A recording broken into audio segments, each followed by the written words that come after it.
The Covenant School is a special place. This is a school that has a long history, and I've enjoyed during my time here to get to know some of that history through various trustees. This is a school that really desires to honor its mission of academic excellence under the sovereignty of God. And it desires to do that in a non-denominational way. I believe that's a central core tenet of the school. One of the things that I'd love to see here as we move forward is really refining that mission and giving more clarity to it. Really trying to give it a distinct Christian perspective, one that says that we are a Christian liberal arts school, one that will give clarity to the curriculum and to our educational approach. I think that will be very helpful for teachers on a day-to-day basis in the classroom, but also for parents as they really look and try to distinguish how does Covenant fit into the spectrum of Christian schools. Christian liberal arts is an attempt to go back and look at how we have educated children for the last 2,500 years. It is tying together two strands. One is a kind of classical liberal arts tradition, and one is a Christian tradition, and bringing those two together into a cohesive whole.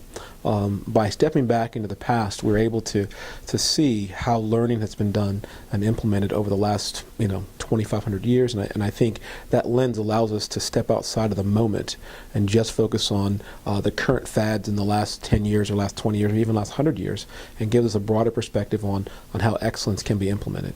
In addition to the academic curriculum in the classroom, I believe what a Christian liberal arts program does, it also seeks to nurture the whole student. When you think about a Christian liberal arts, you're really thinking about cultivating wisdom, virtue, and eloquence in the students. Wisdom is something that has at the core a sense of knowledge, but it is more than viewing kids as brains on a stick. Here you're trying to help them integrate knowledge and understand the order of things. At the core of our Christian faith is an understanding of who God is, and we come to know Him through His Word and through His creation. And we go back and we look at Solomon and 1 Kings. You look at his request for wisdom from God, and the way that was manifest was through God's ability to share with him and show him who He was through His creation.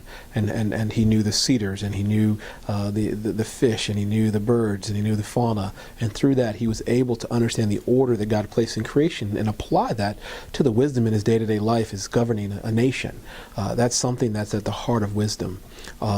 As it relates to virtue, there's a sense of desiring to live well, to live a well-ordered life, and that starts in a variety of ways with the little kids in lower school all the way up through the seniors here as they leave us. So virtue is sort of this walk in faithfulness. And eloquence, I believe, is probably one of the most important attributes to an outsider that you should see in our school. One of the fruits of an excellent school that's honoring this tradition is the way that our students present themselves and speak well. So ideally in a few years, as we engage our students in the public, parents should be able to say, this is a great school because I can listen to the students that come from this school, and they're able to articulate themselves extremely well, and that is sort of one of the first fruits of a great education. So that's really the core foundation: the wisdom, the eloquence, and the virtue, and what you are immersing the students in that context is you're immersing them in a setting where truth, beauty, and goodness are the core of what you're trying to do every day. So with that, it is when I speak about truth, it's not just what is the most recent book that we can read. You're trying to say, what are some of the texts that I can look at that have shaped humanity for centuries, ideally, and have asked the big questions and are able to help me understand who I am and how I'm truly created in God's image. Beauty is something that has become very relativistic in our culture. We tend to view beauty as something that is totally my subjective taste. And what we want to do is expose them to great pieces of music and art and creation in a way that they're able to see that there's an order in creation, there's an order in beauty and art and in music that shapes our souls in particular ways that you want them to understand. And goodness, it is a walk towards that which is good, and to have that sense of goodness, you've got to also know the other side of it. So you want your students to come to love that which is good and to hate that which is evil. And it is more than just a knowledge that you may find in truth or something you may be able to aesthetically understand in beauty, but something that draws your heart towards the good and it pushes you away. You repel from that which is that is evil to some extent.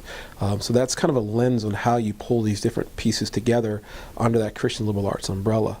Now, as that plays out in the day-to-day life of the school, one of the areas that I think is often neglected in many schools, they focus exclusively on the classroom, and they neglect the broader ethos of the culture. And I believe that is a crucial component where you are trying to nurture certain habits and certain dispositions in the way that we interact with one another day to day in the hallways, in the lunchroom, on the athletic field, outside if you're at recess. You want to create a culture where kids understand how to interact with one another in particular ways that are nurturing the good of the other, and not trying to be self-centered or vainglorious in the way that we engage one another, where we are always trying to draw attention to ourselves. You want to be in a place where you are desiring to serve and love, and not be self-centered.